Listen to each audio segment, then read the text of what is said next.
নমস্কার, আমি শ্রী সুব্রত ভারতী। আজকে বৃশ্চিক রাশির জুন মাস বা বৃশ্চিক লগ্নের জুন মাস কেমন যেতে চলেছে সেই নিয়ে আজকে আলোচনা হবে। তো প্রথমে একটা কথা বলি, রাশিচক্রের আপেক্ষিক গণনা কিন্তু সবসময় ম্যাচ করবে না, কিন্তু যাদের যাদের জন্মকুণ্ডলীর মধ্যে প্রেজেন্ট টাইম লাইনে যে অন্তর্দশা বা প্রত্যন্তর্দশায় যে দুটি গ্রহ চলছে তারা প্রেজেন্ট প্ল্যানেটারি সিচুয়েশানে বৃশ্চিক রাশি বা বৃশ্চিক লগ্ন সাপেক্ষে কোথায় বসে আছে তার উপর কিন্তু অনেক কিছু ডিপেন্ড করে। অ্যাকচুয়ালি আমাদের ভাগ্যের যে ফলাদেশ আমরা গণনা করি সেটা হচ্ছে ইন্ডিভিজুয়াল লাইফের উপরে বেস করে গণনা করি, অর্থাৎ প্রতিটা মানুষের জন্ম তারিখ এবং সময় অনুসারে তাদের গ্রহ নক্ষত্রের স্ট্যাটাস এবং তার সাথে সাথে দশা অন্তর্দশা প্রত্যন্তর্দশা যেহেতু ডিফারেন্ট হয়, তাই ভাগ্যেরও ক্ষেত্রেও বা যে ফলাদেশ নির্ধারণ সেটাও ডিফারেন্ট হয়। তো প্রেজেন্ট টাইমে দেখা যাচ্ছে যে বৃশ্চিক লগ্ন বা বৃশ্চিক রাশি সাপেক্ষে সপ্তম স্থানে মঙ্গল বসে আছে। সেই মঙ্গলটা কিন্তু অ্যাকচুয়ালি 21 তারিখের পরে সপ্তম স্থানে ঢুকবে, তার আগে ষষ্ঠ স্থানে ফল দিচ্ছিল।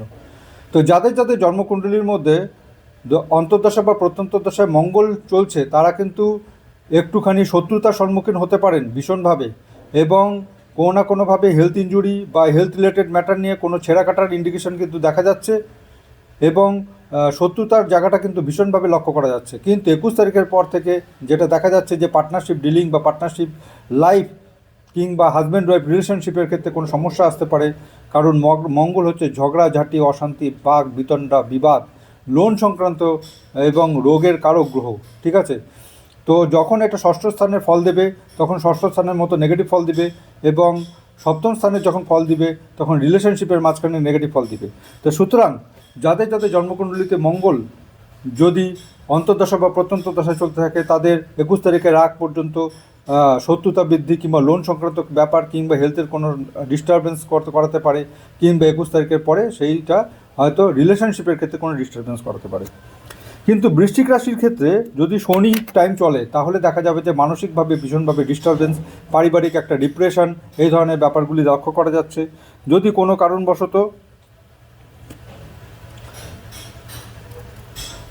কারণবশত আপনাদের কেতুর টাইম চলে থাকে, অর্থাৎ অন্তর্দশা বা প্রত্যন্তদশা যদি কেতুর টাইম চলে থাকে, তাহলে ওয়ার্কিং সেক্টরে হঠাৎ করে বিচ্ছেদ, ওয়ার্কিং সেক্টরে লস, হঠাৎ করে নিজের সম্মানহানি, এই ধরনের ব্যাপারগুলি কিন্তু ইন্ডিকেশন লক্ষ্য করা যাচ্ছে, বা ট্রান্সফার বা শিফটিং এই ধরনের ব্যাপারগুলি লক্ষ্য করা যাচ্ছে।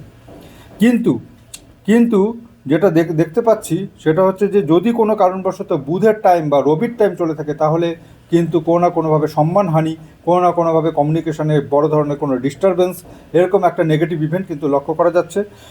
এবং যদি আপনাদের অন্তর্দশা বা প্রত্যন্তর্দশায় যদি দেখা যায় যে বৃহস্পতির টাইম বা শুক্রের টাইম চলছে তাহলে কিন্তু আপনারা যথেষ্ট ভালো গেইন করবেন, যথেষ্ট ভালো সুফল পাওয়ার একটা গুড ইন্ডিকেশন লক্ষ্য করা যাচ্ছে, কারণ এই বৃহস্পতি এবং শুক্র দুজনে কিন্তু বৃশ্চিক রাশি সাপেক্ষে অ্যাট প্রেজেন্ট টাইমে ভাগ্যস্থানে বসে আছে, সুতরাং ভাগ্য উন্নতির খুব সুযোগ আসবে। আমার এই প্রোগ্রাম যদি আপনাদের ভালো লেগে থাকে তাহলে অবশ্যই লাইক করবেন এবং শেয়ার করবেন। যদি ফার্দার কনসালটেন্সি নিতে হয়, নিজের লাইফের সম্বন্ধে ফার্দার কনসালটেন্সি নিতে হয়, তাহলে অবশ্যই এই নাম্বারে যোগাযোগ করবেন। যে কোনো ধরনের জন্মকুণ্ডলীর বিচার এবং তার সাথে সাথে বাস্তুর বিচারের জন্য আপনারা এই নাম্বারে যোগাযোগ করতে পারেন। এবং আমার চেম্বার হলো জলপাইগুড়ি এবং শিলিগুড়িতে। অনলাইন কনসালটেন্সি বা অফলাইন কনসালটেন্সির জন্য আপনারা এই নাম্বারে যোগাযোগ করতে পারেন। নমস্কার।